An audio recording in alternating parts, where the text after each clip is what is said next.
प्यारे बच्चों, नमस्कार। कैसे हैं आप सभी? उम्मीद करता हूं आप सभी स्वस्थ होंगे और अपने एग्जामिनेशंस की तैयारी भी बखूबी अच्छे तरीके से कर रहे होंगे। तो प्यारे बच्चों, आज हम लोग एक और लेटर करने वाले हैं और that is letter to the municipal commissioner complaining about poor sanitary condition in your locality. Sanitary का मतलब क्या होता है कि भाई जो साफ सफाई व्यवस्था से रिलेटेड जो समस्या होती है उसको हम कहते हैं सैनिटरी। मतलब मान लीजिए अगर इनसैनिटरी रहा, मतलब चीजें सही से नहीं रही, मतलब साफ सफाई कचरा वगैरह सही से लोगों ने नहीं फेंका तो इनसैनिटरी हो जाता है और माहौल गंदा हो जाता है, जिससे लोगों को बीमारियां जैसे टाइफाइड हो गया, चाहे फूड पॉइजनिंग होगी, अनेक प्रकार की बीमारियां लग जाती हैं। तो आपके लोकेलिटी में इस प्रकार की समस्या उत्पन्न हो रही है जहां पे लोग खुले में कचरा फेंक देते हैं और अन्य प्रकार की समस्याएं हो रही हैं प्रदूषण के कारण, कचरा प्रदूषण के कारण। और यू कैसे जो सीवर है आपके एरिया का, नाला है, वो साफ सफाई नहीं रहता। तो आपको एक पत्र लिखना है, किसको? म्युनिसिपल कमिश्नर को, आपके एरिया के एमसी जो है, सो दैट की अप्रोप्रिएट एक्शन लिया जा सके ताकि सफाई की प्रॉपर व्यवस्था हो पाए। समझ में आ गई बात? ये आज हम इस लेटर में करने वाले हैं। बहुत ही आसान तरीका आपको बताऊंगा।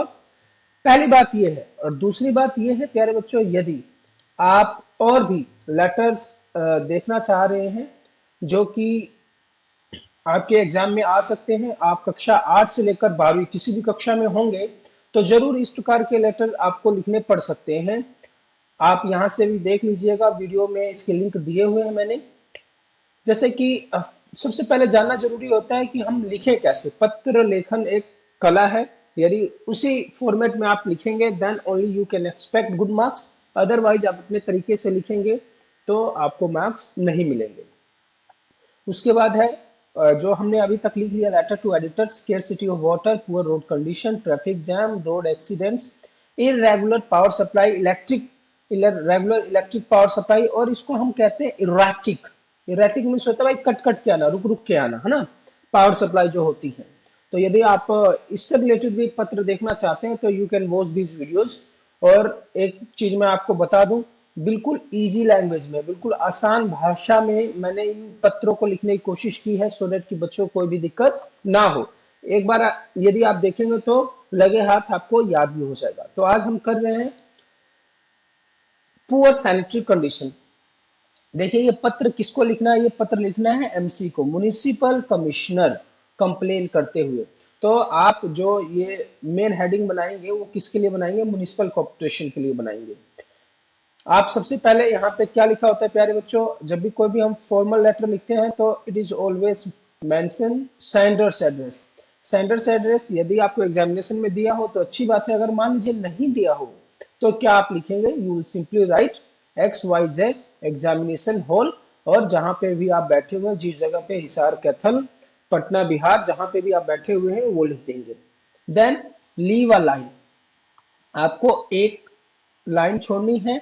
उसके बाद you have to write date, और डेट की फॉर्मेट, इतने सारे लेटर अगर आपने रेगुलर कर लिए हैं तो आपको मालूम चल गया होगा कि डेट इसी फॉर्मेट में क्यों लिखते हैं। Then you will write this is the sender's address, here receiver's address. Receiver में किसको प्राप्त करेगा लेटर? ये किसको लेटर आप भेज रहे हैं? The municipal commissioner. और प्यारे बच्चों जरूर याद रखिएगा, द से ही स्टार्ट करते हैं। द एडिटर लिखते हैं, द म्युनिसिपल में एम कैपिटल आएगा, सी कैपिटल आएगा, एंड देन वह उस जगह का नाम, जो म्युनिसिपल एमसी है कहाँ के हैं। तो आप लिखेंगे हिसार के हैं, कि वाराणसी के हैं, कि पटना के हैं, कि मुगल सराय के हैं, कि हैदराबाद के हैं, जहां पे भी है you will right that name. उसके बाद आप लिखेंगे सब्जेक्ट। सब्जेक्ट किस चीज के लिए है? कंप्लेंट है। किस चीज का है? Complaint against poor sanitary conditions. और फुल स्टॉप नहीं लगाना है। फुल स्टॉप नहीं लगाते प्यारे बच्चों, ये बारीक चीजें होती हैं जो मैं हमेशा अपने बच्चों को बताता हूं कि ये नहीं करना है। आप पत्र ऐसा लिखिए कि भाई 5 मार्क्स का है तो 5 मार्क्स खुश होके दे दे। आ रही है ना बात सुनने? Then you will write sir.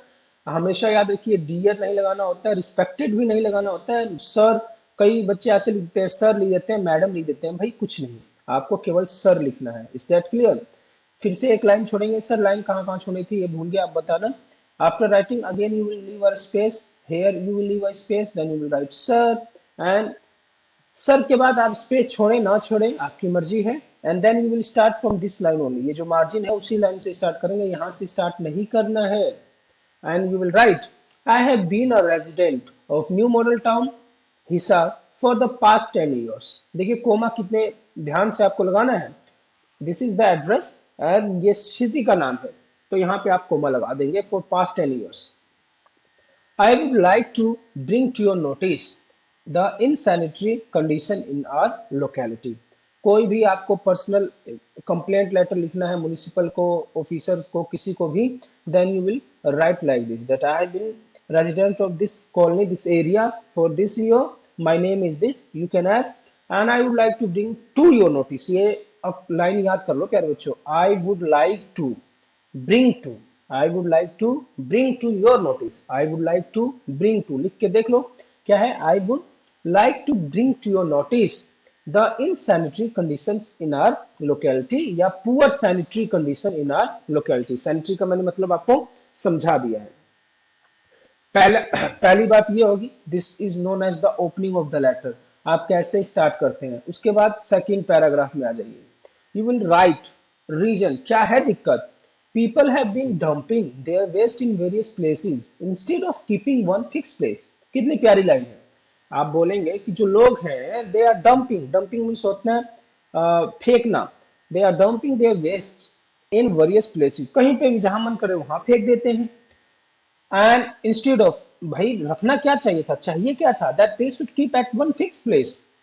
This careless attitude of people will lead to the breeding of various diseases such as typhoid fever, dysentery, food poisoning। इस प्रकार की जो दिक्कतें हैं ना, ये जो एटीट्यूड है केयरलेस एटीट्यूड, ये हमें बीमारियों को बढ़ावा देगा, टाइफाइड फीवर हो गया, चाहे फूड पॉइजनिंग, चाहे डिसैनिटरी हो गया। द स्वीपर, सेकंड पैरा आप लिख सकते हैं, देखिए एक तो ये हो गया मेन पैरा, एक ये हो गया, दूसरे पैरे में आप ये लिखिए, चाहे ये इनमें से कोई सा भी लिख सकते हैं, या दोनों ही लिखेंगे तो बेटर रहेगा। If you are the student of 10th and 12th level के हैं तो ये जरूर लिखिए, है ना। The sweepers are very careless and irregular, जो स्वीपर्स हैं, जो झाड़ू वाले हैं, जो भंगी लोग हैं, वो बहुत ही केयरलेस हैं। Sometimes no sweeper comes for many days and the drains remain choked। जो स्वीपर हैं, जो नाले साफ करने वाले हैं, सफाई करने वाले हैं, they are absent for many days। इसके कारण क्या होता है, नाला जो होता है चोक हो जाता है, चोक मीन्स होता है बंद हो जाना। समझ में आ रही है बात। They give out the foul smell and mosquitoes and flies breed in them, it is very harmful for health। समझ में आ रही बात। तो यहाँ एक आपने बात कह दी स्वीपर से रिलेटेड, एंड देन दोज नालाज, नाले से रिलेटेड आपने बात कह दी कि भाई वो जो है वो हमें फॉल स्मेल देते हैं, गंदी सी स्मेल देते हैं, और मॉस्किटोज और फ्लाई, मधुमक्खियां वगैरह, मधुमक्खियां नहीं मक्खियां वगैरह, और मॉस्किटोज मच्छर वगैरह का घर बन गया है। The attention of sanitary inspector was drawn, the attention of sanitary, भाई सैनिटरी इंस्पेक्टर को हमने बोला, जो साफ सफाई व्यवस्था है शहर का जो इंचार्ज है, उनको हमने बताया about the poor condition but with no reason। I फिर coma, therefore request you to visit the locality personally and see things for yourself। इसलिए मैं आपसे निवेदन करता हूं कि आप आइए और जगहों को देखिए। देखो कितनी आसान आसान लाइनें हैं। पहली लाइनें में आपने बता दी कि पीपल जो हैं, लोग हैं, they throw their waste in open, जो बहुत बीमारियों को बढ़ावा देता है। दूसरा आप लिख सकते हैं कि स्वीपर्स हैं, they are very careless, they never clean these drains and they keep on they remain choked for several days. इस तरीके से आप बना के लिख सकते हैं। और the attention of the sanitary inspector को बताया गया but no action has been taken yet. और लास्ट में आप लिखेंगे I hope you will be kind enough to look into this matter and get the place clean up as early as possible।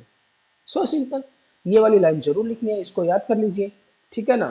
तो प्यारे बच्चों, और लास्ट में तो आप जानते ही हैं, ये तो अगर मेरे 2-3 वीडियो आपने देख लिया तो ये कभी गलती नहीं होगी। नेवर राइट योर्स, ऐसे नहीं लिखना है।